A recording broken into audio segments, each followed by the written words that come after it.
Dans le port d'Amsterdam, il y a des marins qui chantent les rêves qu'il y a au large d'Amsterdam. Dans le port d'Amsterdam, il y a des marins. Vous connaissez évidemment tous cette chanson Amsterdam de Jacques Brel, et aujourd'hui on a quelqu'un en face de nous. Bonjour Arnaud Ascoy. Eh bien, bonjour. Et quelqu'un qui lui ressemble, c'est ce qu'il fallait que je dise. Voilà. Merci beaucoup d'être mon invité aujourd'hui. C'est un coup de cœur puisque vous êtes sur scène très bientôt, dimanche 8 octobre à l'Olympia pour La Promesse Brel. D'abord, j'ai envie de vous poser cette question. Comment Brel est rentré dans votre vie ? Brel est rentré dans ma vie, j'allais dire il y a 10 ans. Disons qu'il y a 10 ans, moi j'ai fait sa rencontre. Voilà, au travers d'un CD. Mais c'est une histoire très particulière. C'est une histoire particulière parce que depuis que je suis adolescent, on me pointe du doigt, on chuchote derrière mon dos, on me fait toujours remarquer cette ressemblance avec Jacques Brel. Ça se trouve d'ailleurs quand j'étais adolescent, je lui ressemblais encore davantage. Et puis moi par contre, j'ai fait cette rencontre un petit peu... je vais dire par hasard parce que je sais pas trop quel mot mettre derrière, mais il y a une dizaine d'années où je me suis retrouvé donc avec un CD de Jacques Brel entre les mains, et moi qui écrivais de la poésie depuis très très longtemps, j'ai été complètement pris par la beauté des textes, la profondeur, l'interprétation de Jacques Brel aussi, les orchestrations, les arrangements, enfin tout m'a complètement bouleversé dans l'œuvre de Jacques Brel. Et puis je me suis mis à chantonner comme on fait quand on est tout seul et qu'on écoute de la musique. Je me suis aperçu que ma voix se calait assez facilement sur la sienne. Donc le soir même, puisque je rejoins un petit peu Stéphane Alix dans sa démarche, je dirais, ma petite voix intérieure m'a poussé à me plonger dans l'œuvre de Jacques Brel. Donc j'ai fermé la société instantanément, j'ai commencé les cours de chant et 6 mois après j'étais sur scène. Il y avait une société, mais vous étiez surtout inspecteur de police judiciaire, vous étiez dans les stupes. J'ai été effectivement donc inspecteur de police pendant 15 ans, mais au moment où j'ai découvert Jacques Brel, j'étais détective privé. Détective privé. La police, déjà. Et donc on était très loin de ce que vous avez décidé de faire par la suite. Et vous avez décidé pour démarrer de chanter dans le métro.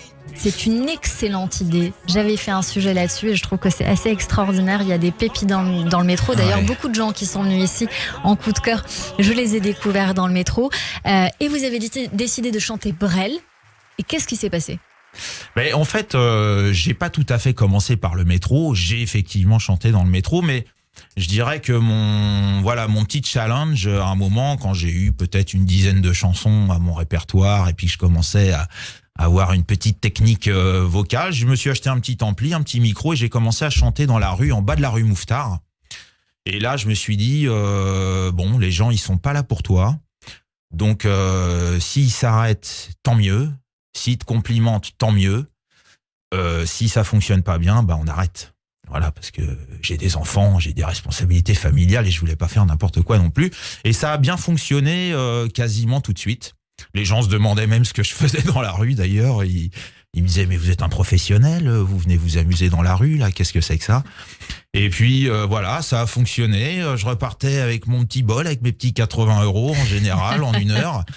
Et voilà, quand on chante dans la rue, après on commence à faire des rencontres et puis de fil en aiguille, me voilà chez vous. Exactement, vous êtes chez nous et vous avez eu la chance, alors je réinsiste sur le métro, d'être repéré par quand même votre producteur Pierre-Nicolas Cléré, c'est bien pour cela que j'ai insisté. Aujourd'hui on vous retrouve sur scène, vous partez également en tournée le 8 octobre, donc date veille d'anniversaire, j'ai envie de dire, du décès de Jacques Brel. Vous êtes sur scène à l'Olympia, vous allez enchaîner avec pas mal d'autres dates. On écoute un petit teasing et on revient. Ok. Et je crois qu'avoir envie de réaliser un rêve, c'est le talent. Et tout le restant, c'est de la sueur, c'est de la transpiration, c'est de la discipline. Je suis sûr de ça. L'art, moi, je sais pas ce que c'est. T'as voulu voir Vierge, on a vu Vierzon. T'as voulu voir Vesoul et on a vu Vesoul. T'as voulu voir Honfleur, et on a vu Honfleur. T'as voulu voir Hambourg, et on a vu Hambourg. J'ai voulu voir Anvers, on a revu Hambourg. J'ai voulu voir ta sœur, et on a vu ta mère. Comme toujours. Ma mère, voici le temps venu d'aller prier pour mon salut. Mathilde est revenue. Pounia, tu peux garder ton vin ce soir, je boirai mon chagrin. Mathilde est revenue. Toi la servante, toi la Maria, faudrait peut-être mieux changer nos draps. Mathilde est revenue. Mes amis, ne me laissez pas, non ce soir, je repars au combat. Maudite Mathilde, ne me quitte pas, ne me quitte pas, ne me quitte pas, ne me quitte pas. France 2 dit dans la salle, je ne savais plus si j'étais devant une image d'archive de Jacques Brel ou si j'étais en train de voir un spectacle vivant. Le Figaro titre accompagné à l'accordéon par Roland Romanelli, dont nous allons parler dans un instant, et au violoncelle par Jean-Philippe Audin. Il offre une interprétation magistrale. Il chante avec son corps. Alors forcément, ça se raconte.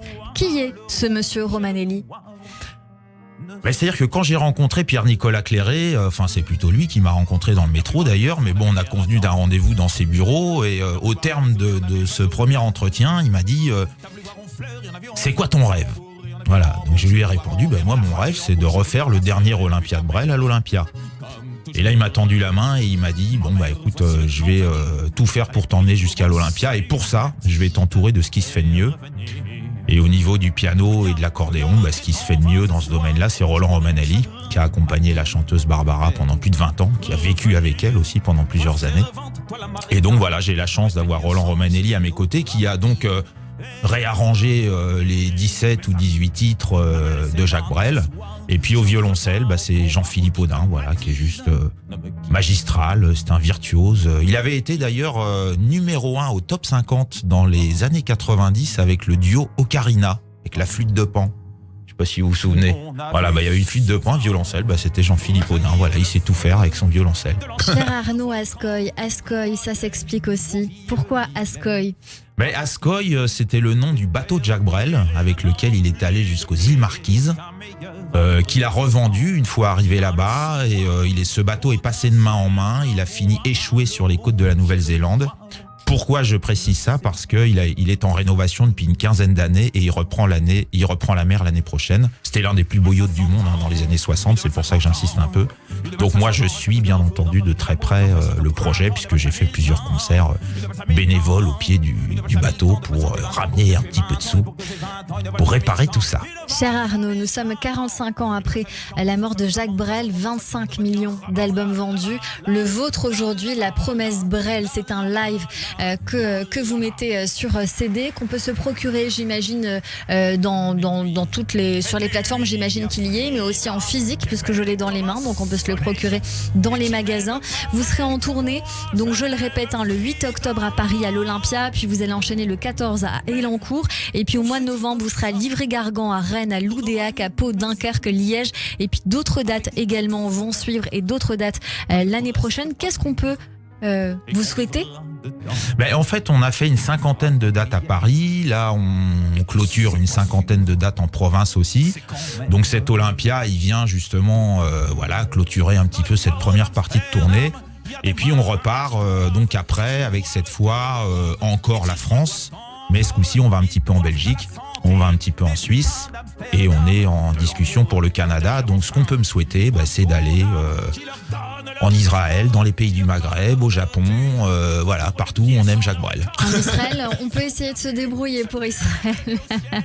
Merci beaucoup d'avoir été avec nous, Arnaud Ascoy. La Promesse Brel, je le répète, merci.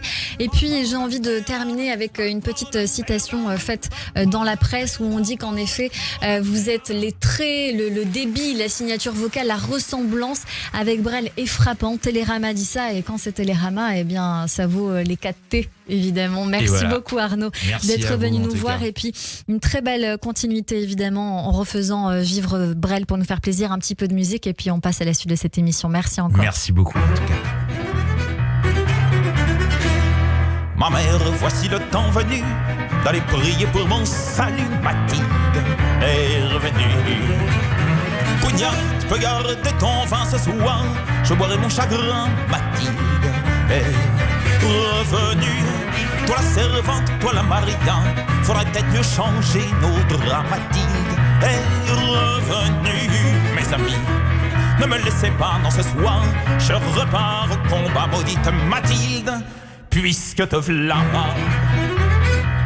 Et puis Stéphane Alix, vous êtes en train de nous confier quelque chose avec Brel. On reprend l'antenne parce que ça se raconte à l'antenne. Il y a souvent des synchronicités entre le coup de cœur et l'invité qui est avec nous pendant 1h30. Qu'est-ce qui s'est passé avec Brel ? Oui, Brel faisait partie de mes grandes émotions adolescentes. Dans ma première chambre de bonne, quand j'habitais à Paris, avant même de partir en Afghanistan, j'écoutais beaucoup de choses, dont Brel, qui meublait mes nuits de plein d'émotions. Et ben c'est avec un grand bonheur qu'on continue à écouter avec toute cette émotion. Puisque te v'là. Et vous-même. Radio J. 15h, 16h30, Cyrielle Sarah Cohen.